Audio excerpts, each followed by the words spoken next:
ভাবুন তো, বিশ্বের সবচেয়ে ক্ষমতাধর দেশ ভাবল দাবার বোর্ডের রাজাটাকে সরিয়ে দিলেই পুরো খেলাটা শেষ হয়ে যাবে।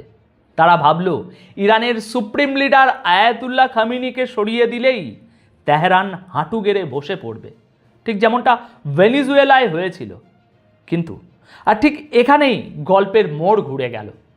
আত্মসমর্পণ তো দূর, ইরান যা করলো তা দেখে ওয়াশিংটনের পেন্টাগন থেকে তেল আবিবের ওয়ার রুম সবার কপালে এখন চিন্তার ভাঁজ। আকাশ লাল হয়ে গেছে আগুনের গোলায়, মিসাইল বৃষ্টির মতো ঝরছে। আর পাকিস্তান, সেখানে আমেরিকার নিজের দূতাবাসই আজ জ্বলছে। দর্শক, গত 48 ঘন্টায় বিশ্ব রাজনীতিতে যে ভূমিকম্প হয়েছে তা গত কয়েক দশকে আমরা দেখিনি। খবরটা তো আপনারা জানেনই, ইরানের supreme leader Syed Ayatollah Ali শাম খামিনি সাহেব আর নেই। আমেরিকা এবং ইসরায়েলের যৌথ অপারেশনে তাকে সরিয়ে দেওয়া হয়েছে। সাধারণত কি হয় যখন কোনো দেশের সর্বেসর্বা, যিনি কেবল রাজনৈতিক নেতাই নন বরং আধ্যাত্মিক গুরুও বটে, তিনি যখন মারা যান তখন সেই দেশটি মানসিকভাবে ভেঙে পড়ে। আমেরিকাও ঠিক এটাই আশা করেছিল। তাদের ক্যালকুলেশন ছিল খুব সিম্পল, সাপের মাথা কেটে দাও, শরীর এমনিতেই নিস্তেজ হয়ে যাবে। তারা আশা করেছিল ইরান ভয় পাবে, চুপসে যাবে, হয়তো অভ্যন্তরীণ দ্বন্দ্বে লিপ্ত হবে। কিন্তু দেখুন, জিওপলিটিক্সে 1+1 সবসময় 2 হয় না। ইরান চুপ তো থাকেইনি, বরং তারা তাদের সেই ভয়ঙ্কর রূপ দেখিয়েছে যা দেখার জন্য হয়তো খোদ ট্রাম্প প্রশাসনও প্রস্তুত ছিল না। তেল আবিবের আকাশে এখন আর তারা দেখা যাচ্ছে না, দেখা যাচ্ছে কেবল ইন্টারসেপ্টার মিসাইলের ঝলকানি, সাইরেনের শব্দে কান পাতা দেয়। আজকের ভিডিওতে আমরা ইমোশন বা গুজব নয়, একদম হার্ডকোর ফ্যাক্টস এবং স্ট্র্যাটেজি নিয়ে কথা বলবো। কেন পাকিস্তান জ্বলছে, কেন আমেরিকা তাদের সবচেয়ে দামি B-2 বম্বার বের করতে বাধ্য হলো, আর কেন এই যুদ্ধটা আমেরিকার ধারণার চেয়েও অনেক বেশি দীর্ঘ হতে চলেছে। মূল আলোচনায় ঢোকার আগে আজকের ভিডিওর প্রধান 3টি ব্রেকিং পয়েন্ট এক নজরে একটু দেখে নেওয়া যাক। আজকের প্রথম বড় ব্রেকিং, ইরানের পাল্টা আঘাত। খামেনি সাহেবের মৃত্যুর পর সবাই যখন ভাবছিল ইরান ব্যাকফুটে যাবে, তখন ইরান তাদের গোপন আন্ডারগ্রাউন্ড মিসাইল সিটি থেকে এমন এক আক্রমণ শুরু করেছে যা ইসরায়েলের আয়রন ডোমকেও চ্যালেঞ্জ জানাচ্ছে। আমরা বিশ্লেষণ করব ইরানের এই মোজাইক ডিফেন্স স্ট্র্যাটেজি নিয়ে। দ্বিতীয় খবর, যা অত্যন্ত শকিং, আমাদের প্রতিবেশী দেশ পাকিস্তান। খামেনির মৃত্যুর প্রভাব ইসলামাবাদ আর করাচিতে এমনভাবে পড়েছে যে ক্ষুব্ধ জনতা আমেরিকার কনসুলেট বা কূটনৈতিক ভবনে হামলা চালিয়েছে। পরিস্থিতি এতটাই ভয়ানক যে আমেরিকার মেরিন কমান্ডোদের গুলি চালাতে হয়েছে এবং লাশের পাহাড় জমেছে। কেন পাকিস্তানের সরকার চুপ আর জনতা রাস্তায়? এই সমীকরণটা আমরা মেলাবো। তৃতীয় এবং অত্যন্ত গুরুত্বপূর্ণ বিষয় হলো ভবিষ্যতের যুদ্ধ বা ফিউচার ওয়ারফেয়ার। আমেরিকা এই যুদ্ধে কেবল বোমা ফেলছে না, তারা ব্যবহার করছে পেন্টাগন ক্লাউড এবং আর্টিফিশিয়াল ইন্টেলিজেন্স। কিভাবে একটি কম্পিউটার প্রোগ্রাম ঠিক করছে কাকে মারতে হবে, আর ইরানের তেল অবরোধ কিভাবে পুরো বিশ্ব অর্থনীতির টুটি চেপে ধরেছে। তো দর্শক, সিট বেল্ট বেঁধে নিন, কারণ এই বিশ্লেষণটি কোনো সাধারণ খবর নয়, এটি একটি ওয়ার্নিং।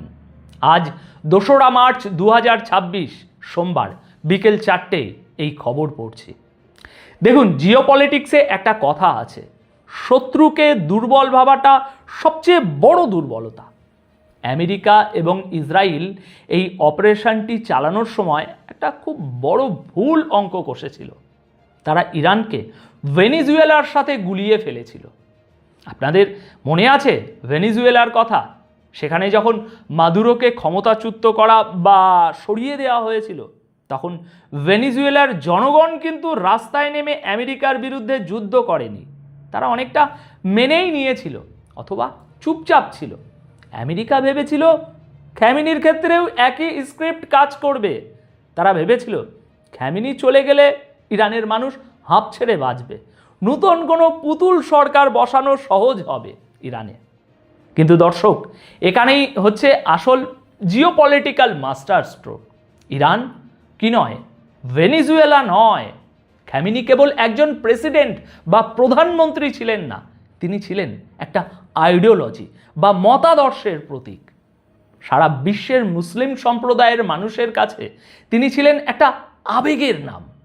যখন আপনি কোনো রাজনৈতিক নেতাকে মারেন, তখন আপনি একটি দলকে আঘাত করেন, কিন্তু যখন আপনি কোনো ধর্মীয় বা আধ্যাত্মিক নেতাকে মারেন, তখন আপনি মানুষের বিশ্বাসে আঘাত করেন। আর বিশ্বাসের আঘাত মানুষ সহজে ভোলে না। আজকের ফুটেজগুলো দেখুন, ইরানের রাস্তায় লাখো মানুষের ঢল, তারা শোক পালন করছে, কিন্তু সেই শোকের মধ্যে কান্নার চেয়ে প্রতিহিংসার আগুন বেশি। তারা বুকে হাত চাপড়াচ্ছে আর বলছে আমরা প্রস্তুত। এই যে জনসমুদ্র, এটা আমেরিকার স্যাটেলাইটে ধরা পড়ছে না। পেন্টাগনের জেনারেলরা যখন এই দৃশ্য দেখছেন, তারা বুঝতে পারছেন যে তারা মৌচাকে ঢিল নয়, বরং আগ্নেয়গিরিতে হাত দিয়েছেন। ইরানের বর্তমান প্রেসিডেন্ট পেজিশিয়ান এবং তাদের জেনারেলরা খুব পরিষ্কার ভাষায় বলেছেন, আপনারা আমাদের যে রূপ দেখেছেন সেটা ট্রেলার ছিল, সিনেমা এখনো বাকি।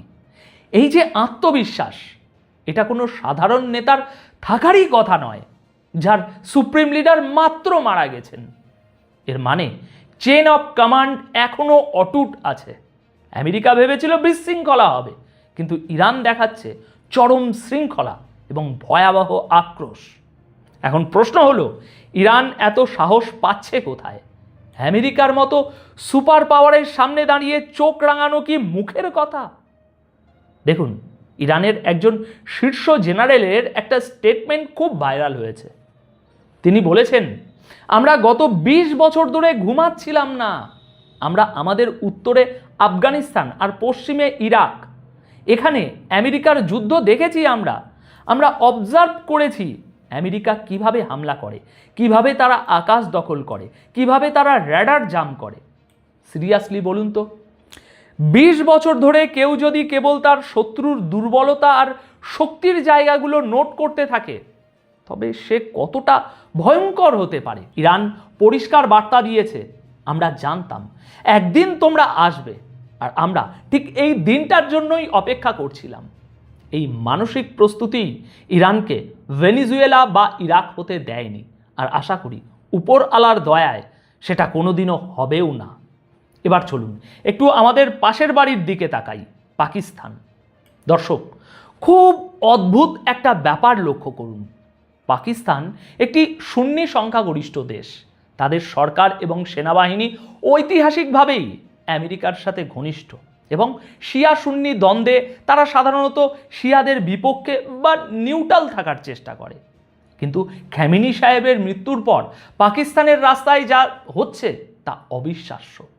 ইসলামাবাদ থেকে করাচি সর্বত্র আগুন জ্বলছে। পাকিস্তানের সাধারণ জনগণ, বিশেষ করে যারা শিয়া সম্প্রদায়ের এবং যারা আমেরিকা বিরোধী, তারা রাস্তায় নেমে এসেছে। পরিস্থিতি এতটাই নিয়ন্ত্রণের বাইরে যে করাচিতে আমেরিকার কনসুলেট বা কূটনৈতিক অফিসে হামলা হয়েছে। সবচেয়ে ভয়াবহ খবর হলো, সেখানে আমেরিকার যে মেরিন কমান্ডোরা নিরাপত্তার দায়িত্বে ছিলেন, তারা বাধ্য হয়ে গুলি চালিয়েছে। রিপোর্ট অনুযায়ী অন্তত 9 জন সাধারণ নাগরিক নিহত হয়েছেন। ভাবুন একবার, একটা দেশের ভিতরে বিদেশি সৈন্যরা সেই দেশের নাগরিকদের গুলি করে মারছে।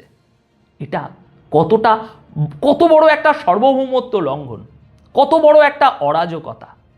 পাকিস্তানের সরকার এখন উভয় সংকটে। একদিকে তারা আমেরিকার ডলার এবং IMF এর ঋণের ওপর বেঁচে আছে, তাই তারা আমেরিকার বিরুদ্ধে টু শব্দটি করতে পারছে না। অন্যদিকে তাদের নিজেদের জনগণ আমেরিকার অ্যাম্বাসি পুড়িয়ে দিতে চাইছে। পাকিস্তান সরকার আগে ইরানকে কথা দিয়েছিল যে ইসরায়েলের বিরুদ্ধে তারা সাথে থাকবে, কিন্তু এখন তারা ইঁদুরের মতো গর্তে লুকিয়ে আছে। তাদের এই দ্বিমুখী আচরণ বা হিপোক্রেসি এখন তাদের নিজেদের জনরোষের কারণ হয়ে দাঁড়িয়েছে। এই ঘটনা প্রমাণ করে খামেনি কেবল ইরানের নেতা ছিলেন না, এই অঞ্চলের জিও পলিটিক্সে তার প্রভাব ছিল বর্ডারের ওপারেও। পাকিস্তান আজ কার্যত গৃহযুদ্ধের মতো পরিস্থিতিতে দাঁড়িয়ে আছে কেবল এই একটা ঘটনার জেরে। গিলগিট বাল্টিস্তানে আমেরিকার অবজারভার অফিসে আগুন দেয়া হয়েছে। আমেরিকা পাকিস্তানে তাদের নাগরিকদের জন্য সর্বোচ্চ সতর্কতা জারি করেছে। দর্শক, এই আগুন কিন্তু সহজে নিভবে না। এখন আসুন দেখি আমেরিকা কি করছে। মার খেয়ে কি আমেরিকা বসে আছে? একদম না। আমেরিকা শুরু করেছে অপারেশন এপিক ফিউরি। নামটা শুনেই বুঝতে পারছেন নিশ্চিত তারা কতটা ক্ষিপ্ত। কিন্তু এই যুদ্ধে আমেরিকা যা ব্যবহার করছে তা আমাদের ভবিষ্যৎ যুদ্ধের একটা ভয়ানক ছবি তুলে ধরে। আমেরিকা বুঝতে পেরেছে যে ইরানের ওই মাটির নিচের সুড়ঙ্গগুলো সাধারণ মিসাইলে ধ্বংস হবে না। তাই তারা বের করেছে তাদের তুরুপের তাস B-2 স্পিরিট স্টেলথ বম্বার। এই বিমানগুলো র্যাডারে ধরা পড়ে না এবং এগুলো মাটির অনেক গভীরে আঘাত আনতে সক্ষম। বিশাল বিশাল বাংকার বাস্টার বোমা বহন করে। তারা ইরানের পাহাড়গুলো লক্ষ্য করে হাজার হাজার পাউন্ডের যে ওজন, সেই ওজনের বোমা ফেলছে। উদ্দেশ্য একটাই, ইরানের সেই মিসাইল সিটিগুলোকে মাটির সাথেই কবর দেওয়া। কিন্তু এখানেই শেষ নয়। আমেরিকা এই যুদ্ধে ব্যবহার করছে আর্টিফিশিয়াল ইন্টেলিজেন্স। পেন্টাগনের নিজস্ব ক্লাউড কম্পিউটিং এবং AI সিস্টেম ঠিক করে দিচ্ছে কোথায় বোমা মারতে হবে। মানে আগে মানুষ ঠিক টার্গেট ঠিক করত, এখন অ্যালগোরিদম ঠিক করছে। এটা একটা নতুন যুগের যুদ্ধ, যেখানে মেশিনের বুদ্ধিমত্তার সাথে মানুষের বুদ্ধিমত্তা সব মিলেমিশে একাকার। ট্রাম্প প্রশাসন দাবি করছে তারা ইতিমধ্যে ইরানের 9টি যুদ্ধজাহাজ ডুবিয়ে দিয়েছে। তারা স্যাটেলাইট ইমেজ প্রকাশ করে দেখাচ্ছে, দেখো কাল এখানে জাহাজ ছিল, আজ নেই। আমেরিকা তাদের F-22, F-35, F-16 সব ধরনের ফাইটার জেট আকাশে নামিয়ে দিয়েছে। মনে হচ্ছে তারা তাদের অস্ত্রের যে ভান্ডার সেই ক্যাটলগ খুলে বসেছে বিশ্বের কাছে শো অফ করার জন্য। তবে একটা মজার এবং চিন্তার বিষয় আছে। ওয়াল স্ট্রিট জার্নালের রিপোর্ট বলছে আমেরিকার এই যে হাইটেক ইন্টারসেপ্টর মিসাইল যেমন পেট্রিয়ট বা থার্ড, এগুলোর স্টক কিন্তু অফুরন্ত নয়। ইরানের সস্তা ড্রোন এবং মিসাইল ঝাঁকে ঝাঁকে আসছে, আর আমেরিকা সেগুলোকে আটকাতে কোটি কোটি ডলারের মিসাইল খরচ করছে। এটাকে বলে কস্ট অ্যাসিমেট্রি। যদি ইরান এভাবে টানা 1 মাস হামলা চালায়, আমেরিকার মিসাইল ভান্ডারের টান পড়তে বাধ্য। আর তখন কি আমেরিকার এয়ার ডিফেন্স ফেল করবে? এই প্রশ্নটাই এখন সবচেয়ে বড় ভয়ের কারণ। ডোনাল্ড ট্রাম্প, যিনি প্রথমে ভেবেছিলেন এটা 1 বা 2 দিনের খেলা, তিনি এখন সুর পাল্টে বলছেন এই যুদ্ধ 5 সপ্তাহ বা তার বেশি চলতে পারে। খেলাটা কিন্তু এখানেই শেষ নয়। যখন একজন আমেরিকান প্রেসিডেন্ট যুদ্ধের সময়সীমা বাড়াচ্ছেন, তার মানে তারা বুঝতে পেরেছেন প্রতিপক্ষ সহজে হার মানবে না। এদিকে ইরান যখন দেখলো যে তারা আমেরিকার সাথে আকাশ যুদ্ধে পেরে উঠছে না, তারা তাদের সবচেয়ে বড় অস্ত্রটি ব্যবহার করলো। না, সেটা নিউক্লিয়ার বোমা নয়, অন্তত এখনও নয়। এটা হলো জিওগ্রাফি বা ভূগোল। হরমুজ প্রণালী বিশ্বের তেলের লাইফ লাইন।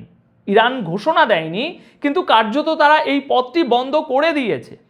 ওমান উপসাগর এবং পারস্য উপসাগরে এখন তেলের ট্যাঙ্কারগুলো স্থবির হয়ে দাঁড়িয়ে আছে। কেউ নড়তে সাহস পাচ্ছে না, কারণ নড়লেই মিসাইল বা মাইন। আমেরিকা দাবি করছে ইরান অনেকগুলো ট্যাঙ্কার ডুবিয়ে দিয়েছে। ইরান বলছে আমেরিকা ডুবিয়েছে। কে ডুবিয়েছে সেটা বড় কথা নয়, বড় কথা হলো তেল আসা বন্ধ। কাতার, কুয়েত, সৌদি আরব সবার তেল এই পথ দিয়েই বের হয়। শত শত জাহাজ এখন সাগরে নোঙর ফেলে বসে আছে। এর মানে কি জানেন? এর মানে হলো বিশ্ববাজারে তেলের সংকট এবং ভয়াবহ মূল্য বৃদ্ধি, সাপ্লাই চেন ভেঙে পড়ার উপক্রম। ইরান জানে আমেরিকাকে হয়তো সামরিকভাবে হারানো যাবে না, কিন্তু বিশ্ব অর্থনীতিকে জিম্মি করে আমেরিকাকে চাপে ফেলা সম্ভব। ওমানের জলসীমায় এখন বারুদের গন্ধ। যে জল দিয়ে বিশ্বের সমৃদ্ধি আসত, সেই জল এখন মৃত্যুপুরী। ইরান পরিষ্কার বুঝিয়ে দিয়েছে, আমরা যদি শান্তিতে থাকতে না পারি, তবে বিশ্বের কেউ শান্তিতে থাকবে না। এখন পরিশেষে একটা কথাই বলবো দর্শক, খামেনির মৃত্যুতে যারা ভেবেছিল সব শান্ত হয়ে যাবে, তারা এখন দেখছে তাদের সব হিসাব ওলটপালট হয়ে যাচ্ছে। ইরান তাদের নতুন অন্তর্বর্তীকালীন সুপ্রিম লিডার হিসাবে আয়াতুল্লাহ আলী রেজা আরাফিকে নিয়োগ দিয়েছে। নেতৃত্ব শূন্য থাকেনি, বরং প্রতিশোধের স্পৃহা আরও বেড়েছে। ইরানের সিকিউরিটি চিফ আলী লারিজানি সাফ জানিয়ে দিয়েছেন, যুদ্ধ শেষ না হওয়া পর্যন্ত আমেরিকার সাথে কোনো আলোচনা নয়, নেগোসিয়েশনের দরজা বন্ধ। পরিস্থিতি এখন এমন এক জায়গায় দাঁড়িয়েছে যেখানে একটা ভুল পদক্ষেপে পুরো মধ্যপ্রাচ্য ছাই হয়ে যেতে পারে। আমেরিকা তাদের সর্বশক্তি দেখাচ্ছে, ইরান দেখাচ্ছে তাদের সহ্য ক্ষমতা আর কৌশল।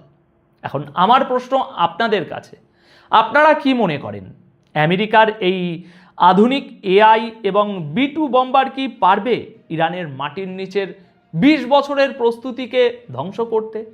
নাকি এই যুদ্ধে আমেরিকাকে ভিয়েতনাম বা আফগানিস্তানের মতো আরও একটি দীর্ঘমেয়াদী এবং লজ্জাজনক পরিস্থিতির দিকে ঠেলে দেবে? নিচে কমেন্ট করে আপনাদের মতামত অবশ্যই জানাবেন, কারণ মূলধারার মিডিয়া আপনাকে যা দেখাচ্ছে তার পেছনের সত্যটা বোঝা খুব জরুরি। ভিডিওটি ভালো লাগলে একটি লাইক দিন এবং শেয়ার করুন বন্ধুদের সাথে, যাতে তারাও আসল ঘটনা জানতে পারে। দেখা হবে পরের ভিডিওতে। ততক্ষণ পর্যন্ত চোখ খোলা রাখুন, কারণ বিশ্ব পাল্টাচ্ছে প্রতি মুহূর্তে। ধন্যবাদ আপনাদের সকলকে।